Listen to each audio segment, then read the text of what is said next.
Hello प्यारे दोस्तों, कैसे हैं आप सब लोग। उम्मीद है आप सब लोग अच्छे होंगे। आपका स्वागत है मेरे YouTube channel education wings to fly में। आज की क्लास में हम class 10th chapter number 1 chemical reactions and equations को पढ़ेंगे।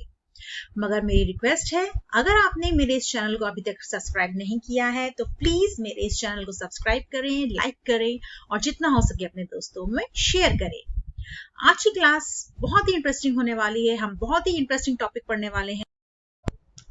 तो बच्चों, आज का टॉपिक होने वाला है केमिकल रिएक्शंस एंड इक्वेशंस। इस चैप्टर में हम पढ़ने वाले हैं केमिकल रिएक्शंस क्या होती हैं, इन्हें कैसे लिखा जाता है, हम कैसी केमिकल रिएक्शंस को हम बैलेंस करते हैं और किस टाइप की रिएक्शंस हमें अपने आसपास देखने को मिलती है। तो चलो शुरू करते हैं इस चैप्टर को। इस चैप्टर में आप पढ़ने वाले हैं introduction, chemical reactions, how we can write the chemical equations, how we can balance the chemical equations, and how many types of chemical reactions are there, and effect of oxidation in everyday life. So one by one हम इन सारे topics को देखेंगे। तो सबसे पहले हम समझ लेते हैं कि ये केमिकल चेंजेस क्या होते हैं। हमें अपने आसपास बहुत सारे चेंजेस देखने को मिलते हैं। फॉर एग्जाम्पल, अगर मैंने एक पेपर लिया और उस पेपर को मैंने टीयर कर दिया, फाड़ दिया, तो क्या होगा, पेपर का शेप चेंज हो गया। Then we see our height grows. ठीक है, हमारी हाइट जो है, जब हम छोटे थे तो हमारी हाइट तो छोटी थी, लेकिन धीरे धीरे विद टाइम हमारी जो हाइट है वो बढ़ती गई। तो ये भी क्या है, एक तरह का चेंज है। पेड़ों के पत्ते, वो आप देखोगे कि उनका भी colour time to time change होता रहता है। That is also a type of change. Then दिन के बाद रात होती है, ये भी एक चेंज है। देन आपने देखा होगा कि मिल्क का कर्ड में कन्वर्ट होना, ये भी एक तरह का चेंज है। तो ऐसे ही बहुत सारे चेंजेस हमें अपने आसपास देखने को मिलते हैं। तो कुछ चेंजेस ऐसे होते हैं जिनमें कोई भी नए प्रोडक्ट का फॉर्मेशन नहीं होता है। फॉर एग्जाम्पल, आपने पेपर को लिया और उसको फाड़ दिया, तो क्या पेपर के फाड़ने से कोई नया प्रोडक्ट बना? नहीं बना, है ना। पेपर जो है वो हमारा सिर्फ वो दो पार्ट्स में फट गया, लेकिन इसमें कोई भी नए तरह का कोई भी प्रोडक्ट हमारा फॉर्म नहीं हुआ है। तो ऐसी कोई भी चेंजेस जिनके अंदर कोई भी नई चीज का प्रोडक्शन नहीं हो रहा है, इसको हम बोलते हैं physical change. Then there are other type of changes जिसमें आप देखते हो कि कोई नई चीज फॉर्म होती है। फॉर एग्जाम्पल, मिल्क के अंदर अगर हमने थोड़ा सा कर्ड डाल दिया और उसको हमने 5 से 6 घंटे के लिए रख दिया, तो आप क्या देखोगे कि वो पूरा का पूरा मिल्क एक कर्ड में कन्वर्ट हो जाता है। तो अब जो हमें नया प्रोडक्ट मिला है, यानी कि अब जो हमें कर्ड मिला है, क्या इस कर्ड को हम दोबारा मिल्क में कन्वर्ट कर सकते हैं? नहीं कर सकते हैं। तो ऐसे चेंजेस जिसके अंदर रिएक्टेंट्स कंबाइन करके एक नए प्रोडक्ट का फॉर्मेशन करते हैं, और ऐसा प्रोडक्ट जिसको आप दोबारा से उस रिएक्टेंट फॉर्म में नहीं लेके आ सकते हो, उसको हम बोलते हैं केमिकल चेंजेस। और बहुत ही सिंपल सा एग्जांपल मैंने आपको दिया, कर्ड का एग्जांपल। ठीक है, वैसे आप एक और एग्जांपल ले सकते हो। फॉर एग्जांपल, आपने एग लिया, आपने उस एग को बॉईल कर दिया। ठीक है, अब बॉईल करने के बाद क्या होता है, एग जो है थोड़ा हार्ड हो जाता है। और अब उस एग को, बॉइल्ड एग को, अगर हम चाहें कि दोबारा से इसको रॉ एग में, कच्चे अंडे में हम दोबारा से कन्वर्ट कर दें, तो क्या हम कर पाएंगे? नहीं कर पाएंगे। तो ऐसे चेंजेस जिसमें एक नए प्रोडक्ट का फॉर्मेशन हो रहा है और उस नए प्रोडक्ट को हम दोबारा से रिएक्टेंट के ओरिजिनल फॉर्म में हम नहीं लेके आ सकते हैं, इसको हम बोलते हैं chemical changes. So I hope आपको ये चीजें समझ में आ चुकी होगी। चलिए देखते हैं यहाँ पर क्या लिखा है डेफिनेशंस में। In certain other changes, the new substance formed in which the reactant or the parent loses its identity to form new substance called product. These changes are permanent changes as we won't get the reactant back.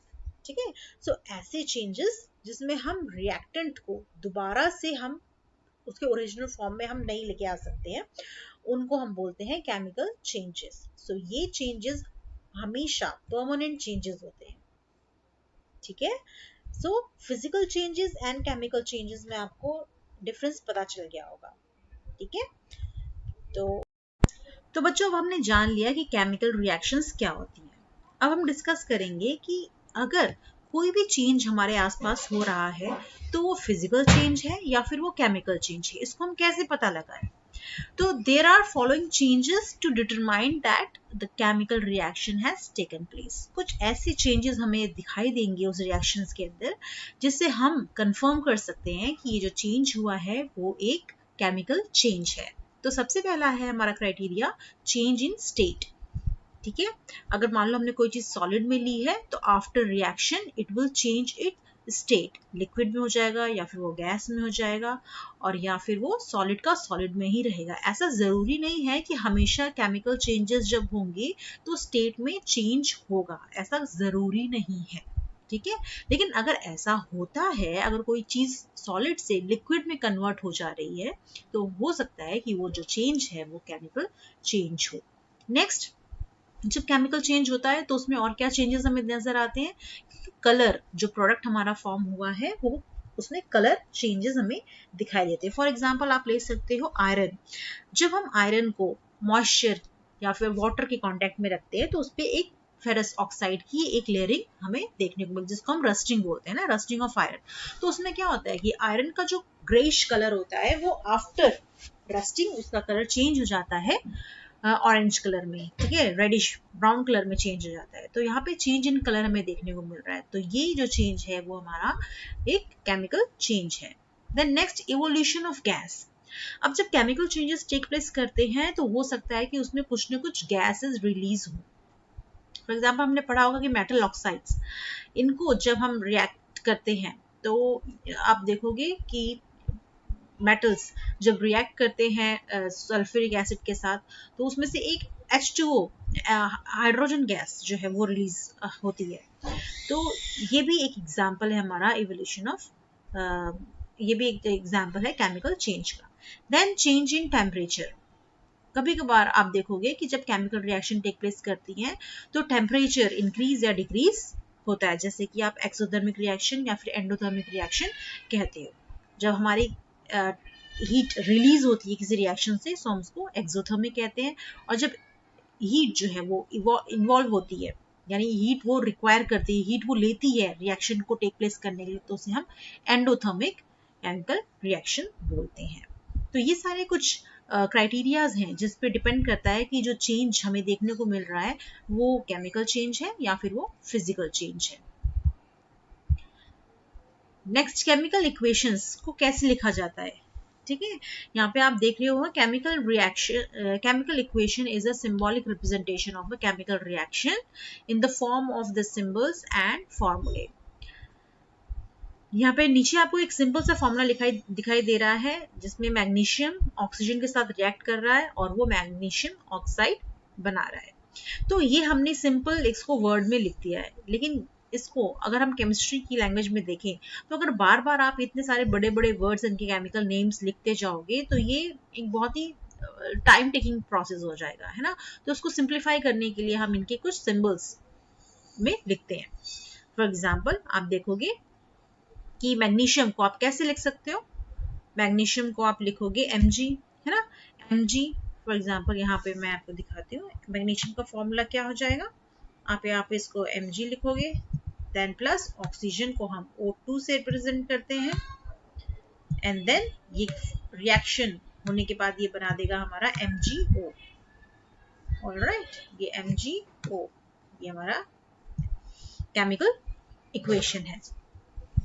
Now ये chemical equation को हमें balance करना भी सीखना पड़ेगा। अभी आप देख रहे हो कि क्या ये रिएक्शन आपको बैलेंस दिखाई दे रही है?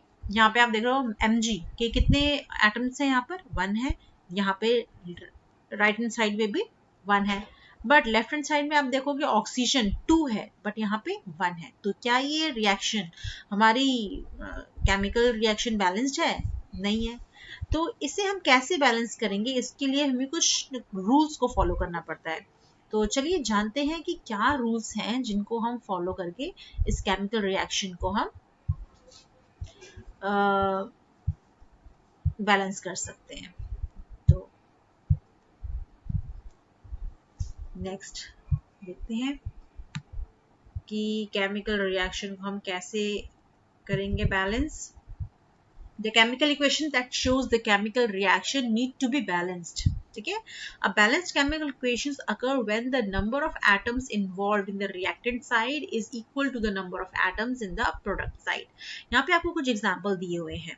यहाँ पे आप देखोगे लेफ्ट हैंड साइड में जो चीजें लिखी होती हैं उन्हें हम रिएक्टेंट बोलते हैं. फॉर एग्जांपल इस रिएक्शन के अंदर आप यहाँ पे लेफ्ट हैंड साइड में जो चीजें देख रहे हैं इन्हें हम रिएक्टेंट बोलेंगे. Whereas आप राइट हैंड साइड में जिन चीजों को देख रहे हैं ये हमारे प्रोडक्ट हैं. मतलब कि जब रिएक्टेंट आपस में रिएक्ट करते हैं तो वो एक नए सब्सटेंस का फॉर्मेशन करते हैं जिसको हम प्रोडक्ट बोलते हैं. सॉरी यहाँ पे आप पी लिखेंगे. ठीक है, ये प्रोडक्ट है हमारा.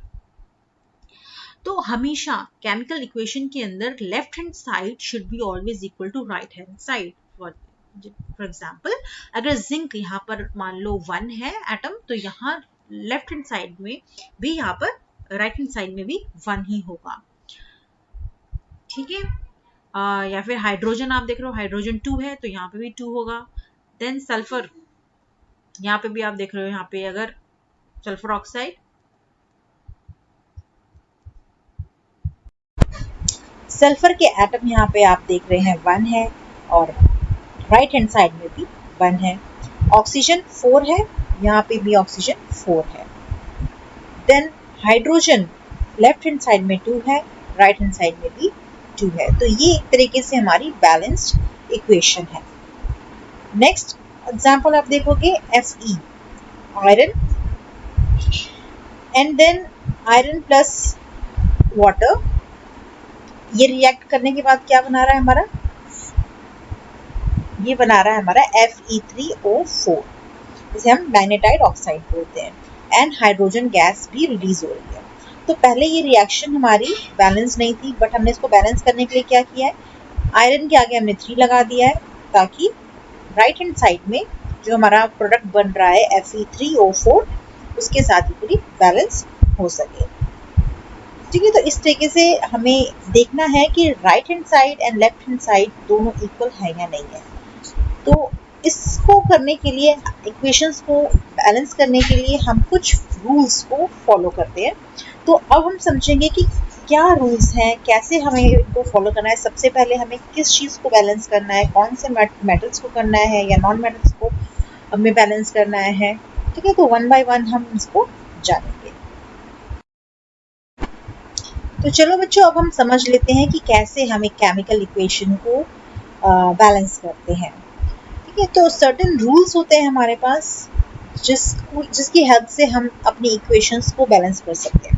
बट सबसे पहले हमें ये जानना ज़रूरी है कि क्या किसी भी केमिकल इक्वेशन को बैलेंस करना ज़रूरी है. क्यों ज़रूरी है. आपने 9th स्टैंडर्ड में पढ़ा होगा law of conservation of mass. क्या कहता है ये law of conservation of mass कहता है कि the mass can neither be created and not be destroyed. हम मास को ना ही बना सकते हैं ना ही हम उसको डिस्ट्रॉय कर सकते हैं.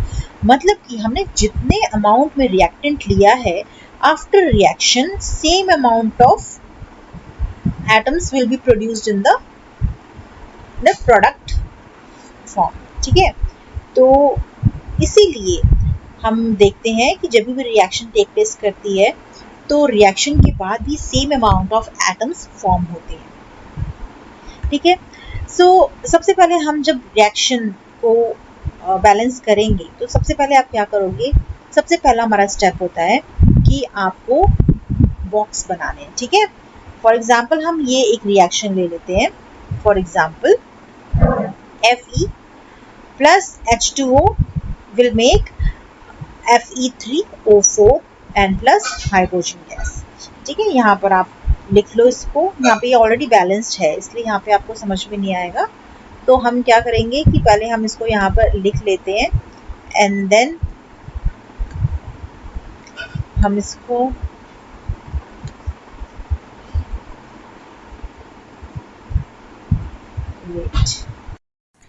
अब हम सीखते हैं कि कैसे किसी भी इक्वेशन को हम बैलेंस करते हैं. तो हम एक एग्जांपल ले लेते हैं. For example iron plus water will react and make Fe3O4 plus H2 gas will be released. ठीक है, तो अब यहाँ पे आप देखोगे कि यहाँ पे आयरन के 1 एटम है, वेरएस यहाँ पर आप देख रहे हो आयरन के 3 एटम्स हैं। यहीं से हमें पता लग गया कि ये जो इक्वेशन है हमारी वो बैलेंस्ड नहीं है। तो जब भी हम बैलेंस करना स्टार्ट करेंगे, स्टेप नंबर 1 कहता है कि जब आप बैलेंस करते हो तो इन्हें बॉक्स में लिखना ज़रूरी है। फॉर एग्ज़ाम्पल आयरन है तो उसको आप एक बॉक्स में लिखेंगे, प्लस वाटर इसको भी एक बॉक्स में लिखेंगे, एंड Fe3O4 इसको भी हम एक बॉक्स में लिखेंगे, प्लस H2। ये रिप्रेजेंट कर रहा है कि ये जो रिएक्शन हमने लिखी है ये एक बैलेंस्ड फॉर्म में नहीं है। ठीक है, इसीलिए हम इसको एक बॉक्स में लिख रहे हैं। नेक्स्ट स्टेप नंबर 2 कह रहा है हमें कि हमें क्या करना है, left hand side and right hand side के एटम्स को हमें एक लिस्ट बनानी है। ठीक है, इनकी एक लिस्ट बनाएंगे हम। फॉर एग्जांपल यहाँ लिखेंगे एलिमेंट्स, यहाँ लिखेंगे रिएक्टेंट्स,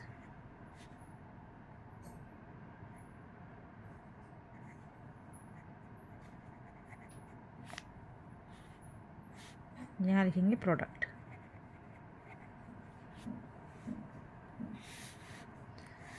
ठीक है, यहाँ पे आप लिस्ट बनाए। अब एलिमेंट्स देख रहे हैं आप, सबसे पहला एलिमेंट है हमारा आयरन। ठीक है, देन हाइड्रोजन, देन ऑक्सीजन। अब रिएक्टेंट साइड में जो हमारी लेफ्ट हैंड साइड होती है इसको हम रिएक्टेंट बोलते हैं। ठीक है, ये साइड हमारी रिएक्टेंट है और ये हमारी प्रोडक्ट है। रिएक्शन के बाद जो चीज़ें बन रही हैं हमारी एरो के इस साइड में, जो राइट साइड में चीज़ें हैं, इनको हम प्रोडक्ट बोलते हैं। तो रिएक्टेंट साइड पे आप देखोगे आयरन कितने हैं, 1 है, हाइड्रोजन 2 है, ऑक्सीजन 1 है। वेरएस प्रोडक्ट साइड में कितने हैं, प्रोडक्ट साइड में 3 है आयरन, एंड ऑक्सीजन 4 है, देन हाइड्रोजन 2 है। तो हाइड्रोजन तो यहाँ पे बैलेंस्ड है, बट यहाँ पे आप देखो कि आयरन बैलेंस नहीं है और ऑक्सीजन भी बैलेंस नहीं है। तो नेक्स्ट स्टेप क्या होगा, यहाँ पे हम ऐसा क्या ऐड कर दें कि ये हमारा बैलेंस हो जाए। ठीक है, यहाँ पे आप देख रहे हो आयरन 3 है, तो आयरन 3 है तो हम क्या करेंगे, स्टेप नंबर 3 ही है। ठीक है, अभी भी हम इनको बॉक्स के अंदर ही लिखेंगे एलिमेंट्स को। क्यों, क्योंकि अभी भी हमारा बैलेंसिंग कंप्लीट नहीं हुआ है। तो Fe बॉक्स में लिखने के बाहर आप यहाँ पे 3 लिखेंगे, प्लस H2O, एंड देन यहाँ पे Fe3O4 प्लस H2। तो हमने यहाँ पे 3 लिखा तो हमारा आयरन तो हमारा बैलेंस हो गया, लेकिन अब हम चलते हैं ऑक्सीजन की तरफ। ऑक्सीजन 1 है, ठीक है, रिएक्टेंट साइड में 1 है, लेकिन प्रोडक्ट साइड में 4 है। तो यहाँ पे ऐसा हम क्या करेंगे कि यहाँ पे भी 4 हो जाए। तो यहाँ पे आप लिखोगे 4। जब हम यहाँ पे 4 लिखेंगे तो ऑक्सीजन यहाँ पे हमारा 4 हो गया और प्रोडक्ट साइड में भी 4 हो गया, लेकिन हाइड्रोजन आप देखो यहाँ पर हमारा कितना हो गया, 8 हो गया, और यहाँ पे 2 ही है। तो यहाँ पे 2 है, इसको करने के लिए हमें क्या करना है, यहाँ 4 लिखेंगे, 4 2 ज़ा 8। तो हाइड्रोजन हमारा यहाँ पर बैलेंस हो गया। ठीक है, तो आप देखो कि क्या हमारे left hand side and right hand side equal हैं। आयरन 3 है, यहाँ पे भी 3 है, फिर हाइड्रोजन 8 है, यहाँ पे भी 8 है, ऑक्सीजन 4 है, यहाँ पे हमने 4 लगाया है ना, इसका मतलब ये ऑक्सीजन 4 है एंड यहाँ पे भी 4 है। That means our balancing the equation is complete. ठीक है, अब आप इसको, इससे पहले अभी बैलेंस ही कर रहे थे तो इन सब को हम यहाँ पे लिख रहे हैं बॉक्स के अंदर। Now after your balancing is complete, now you can write 3Fe plus 4H2O will give you Fe3O4 plus 4H2. ठीक है, now you can check left hand side is equal to right hand side. If is it so, that means your reaction is balanced. I hope you have understood this.